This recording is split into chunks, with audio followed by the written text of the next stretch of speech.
వెళ్తే అక్కడికి తీసుకెళ్తాం ఇంకోటి. ఉమ్, నేను ఏ హోటల్కి వెళ్ళి వచ్చినా తర్వాత వాళ్ళ ఆవిడని తీసుకుని వెళ్ళేవాడు అతను.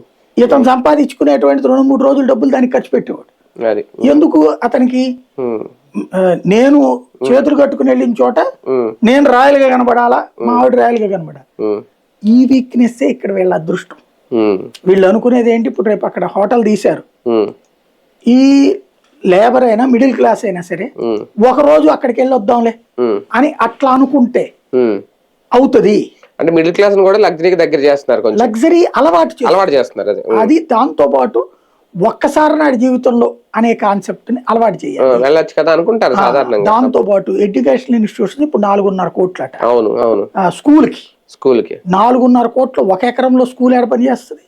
అవును. ఒక 5 ఎకరాల్లో స్కూల్ తీసుకున్నాడు అనుకుందాం, ఉమ్, 20 కోట్లు 25 కోట్లు పెట్టి ల్యాండ్ కొని ఉమ్, ఆ కన్స్ట్రక్షన్ ఇంకొక 20 కోట్లు అయితే, లేదా ఒక 10 కోట్లు అయితే, లేదా ఒక 5 కోట్లు అయితే, ఉమ్. 25 కోట్లు అయిన తర్వాత దాంట్లో ఫీజు ఎంత ఉంటుంది? ఎలా ఉంటాయి? ఇప్పటికే లక్షలు దాటేసినాయి. వీళ్ళ ఉద్దేశం కూడా ఏంటి, అక్కడికి ఇప్పుడు రేపు పొద్దున ఈ ఐఏఎస్లు ఐపీఎస్లు ప్రభుత్వ ఉద్యోగులు జడ్జీలు వీళ్ళ వాళ్ళు అలాంటి స్కూళ్ళు, అంటే ఇప్పుడు ఢిల్లీ పబ్లిక్ స్కూల్ వరకు చెప్పేవాళ్ళు 2 లక్షల ఎల్కేజీ ఫీజు అంట, క్రిడ్జ్ అంటే 3 లక్షలు అంటే ఇట్లా.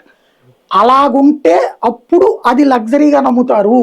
అది అంటే న్యూయార్క్ సింగపూర్ లాగా రేట్